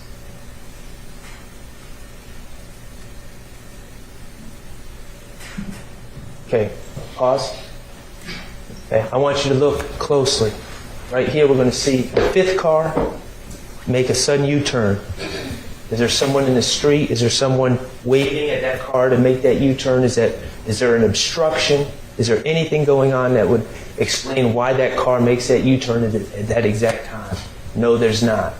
There's one explanation. Hold on, Mr. Kokomo. There's one explanation and one explanation only. That car hears a gunshot. And while that car makes a U-turn, I want you to look at Mr. Drinks' brake lights. They flicker on and off. That means he's not dead. He has not been shot in the neck yet. That's science. That's from Dr. Sim Stanley herself.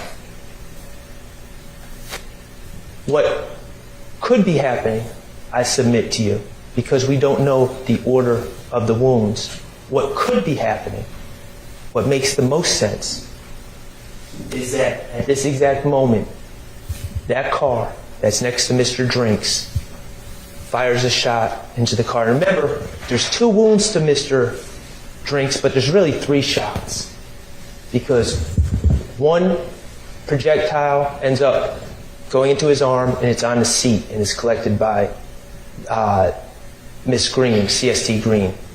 Another projectile ends up, sadly, in his body and is collected by the ME. A third projectile goes through Mr. Drinks' car because we see the exit wound, the exit where the bullet exited Mr. Drinks' driver's side front door. So there's at least 3 shots that are fired into Mr. Drinks' car. I submit to you, at this exact moment, first shot is being fired, that car hears it, is making a U-turn, and Mr. Drinks is trying to react, perhaps moving around, going up and down off the brake, trying to figure out what's going on, perhaps trying to find the firearm that he has in his car, trying to figure out what's going on, as he's certainly not anticipating or expecting to be shot at that exact moment.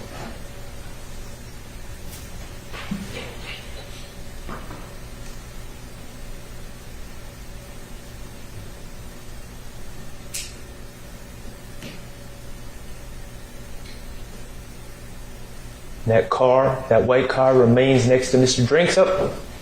Back it up, Mr. Kokomo. And before he leaves,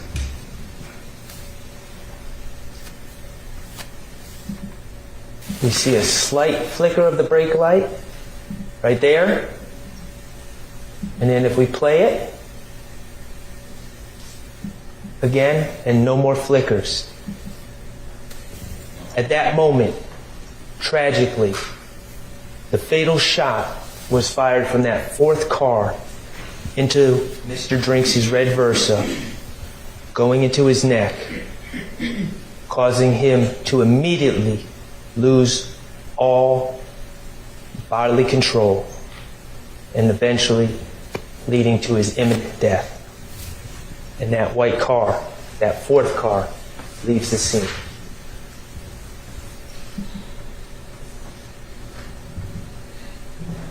That last brake light flicker was 34 seconds after Mr. Stillwell had already left. It is scientifically impossible that Mr. Stillwell killed Mr. Drinks. Couple that with the gunshot residue test that proves that a gun was not fired from the car. Couple that with Mr. Stillwell's behavior, him not distancing himself from the car, but extending his rental. Couple that with the call that we heard on the wiretap of him and Mr. Garlington speaking candidly, talking about how the police are just making an assumption that they know they did nothing to Mr. Drinks. This case is clear. Mr. Stillwell, as convenient as it is for the inconvenient as it is for the state to admit it, he didn't kill Mr. Drinks.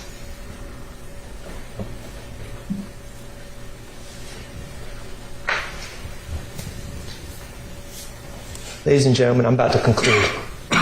For nearly a decade, the prosecution, the police, the gang investigators, they have focused on this group of people. Jeffrey Williams, Shannon Stillwell, and many others. They're young men that grew up in hard times and had dreams of their own.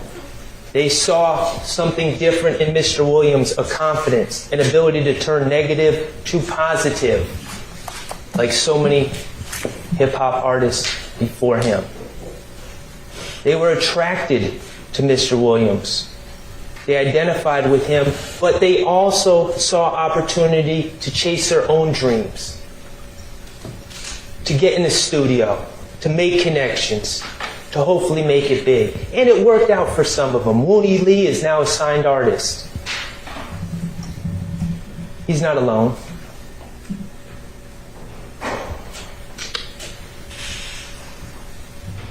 But for nearly a decade, these gentlemen have been followed on social media.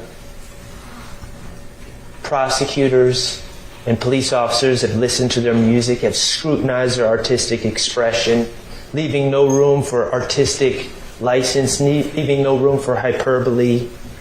They've searched residences, they've taken jewelry, they've seized cars, they've subpoenaed phone records, they've taken people's cell phones, they've extracted the contents of those cell phones, they've tapped phones, and most egregiously, they have systematically sought out people that are so weak, so scared of jail, so scared of the consequences of their own action, that they are willing to lie on others to save their own skin. And they have systematically sought out those people. And systematically sought out those people at the very time when those people were in crisis. And they've made threats to those people about how they're going to be locked up for decades, not get out till they're 48 years old. And they've made implicit promises to those people. Help me help you. You're a small fish. We're interested in the big fish. I'll be on the phone with the DA as soon as we are done. This ain't 68 plus 1. I'm not going to do you and you owe me one. It don't work like that. You have to give information. You're an armed career criminal. You're going away for 25 years, no parole. It's all up to you. They're going to ask, what did he do to help himself out? That's the game, the sick game that has been played, that's built this case from its inception. It needs to stop. For over a year, the prosecutors and gang investigators in this case have had their hammer out, trying to bang that square peg, their evidence, into that round hole, which is their narrative. And it still doesn't fit. It never will fit. That album cover that they tried to bang on and make it be a gang declaration of war, it never was, it never will be. That video of Antonio Sledge that they claim is an overt act, that they wouldn't, where Antonio Sledge is threatening another man because they're both having sex with the same lady, and he's upset and he's in his emotions. Remember that? And how they wouldn't let Antonio Sledge enter a guilty plea. They wouldn't let him go home to his sick mother, go home to his kids, until he signed the plea deal that said that somehow that this is gang related. Just banging, trying to make it fit. Of course it wasn't gang related. They were both having relations with the same girl. It was over a girl. It had nothing to do with gangs. But they tried to make it fit. 24M on an end's head. They say it's putting money on someone's head, ordering an assassination, and they bang and try to make it fit. Of course, it had nothing to do with that. We all know what that was about. And the gang investigators do it too. No rules, no initiation, no jumping in, nothing that is synonymous with gangs as we know it, letting whomever wants to be part of the group in on their own terms, out on their own terms, worldwide, people identifying with YSL, and they bang and try to make it something it's not, and label it a hybrid gang. Think about the FedEx video. How many different versions did we hear? How many different hypotheticals from the state? Oh, no muzzle flash, must have been shot inside the car. Oh, well, no GSR, must be shot from outside the car. Oh, well, the windows were just tinted, can't roll down the window, must have opened the door. Oh, no GSR, must have been cleaned. Oh, no evidence of it being cleaned, must have been vacuumed. Oh, or maybe scientist Colvin with the GBI, maybe he tested it incorrectly. Maybe he only dabbed on certain parts that didn't have GSR, as if GSR all accumulates in one little spot, as if it's not a plume, as if it's not all over an object where it's shot. These are all their theories that they try to use. Oh, the GSR must have fallen off in the bag, the sealed bag, this bag that was sealed and protected from the elements, just like every other piece of evidence they use in prosecutions of other cases. Just throwing stuff out there. Just continuing to try to bang. Just make it fit. Make it look good. It's never going to fit because it's not the truth. They don't have an explanation of why that car did a U-turn. There's only one logical explanation. They don't have an explanation for that negative GSR test. They don't have an explanation of why their own witness, a doctor, the ME, said that upon that shot, all bodily control would be lost. And we see the brake light go on and off 3 times after Shannon Stillwell's gone. They don't have explanations, but they just want to bang and try so hard to make it fit. I've had enough of the hammering. I've had enough of the square peg. I've had enough of their narrative and their theory. It's been a year. It's time to put the hammer down. Let's follow the evidence and not the state's narrative. If we follow the real evidence in this case, not what they're trying to sell you, you will come to the conclusion that the state has not proven count 1, conspiracy to violate the RICO Act beyond a reasonable doubt, and you will return the only just verdict in that case and find Mr. Stillwell not guilty. If we follow the evidence and not the narrative about count 2, Donovan Thomas, you will find that the testimony, the uncorroborated testimony of admitted liar Kenneth Copeland and admitted liar Quindarius Zachary is woefully insufficient.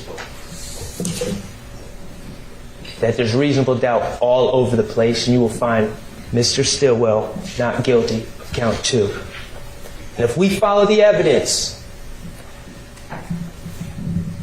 you will find that not only has the state not proven that that Shannon Stillwell shot Shamel Drinks, not only have they not proven that beyond a reasonable doubt, but it's crystal clear that Mr. Stillwell did not commit that crime. And the only just verdict for counts 49 through 54 will be not guilty.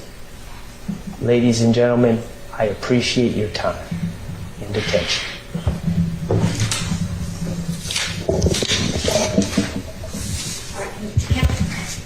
Counsel, approach real fast for me.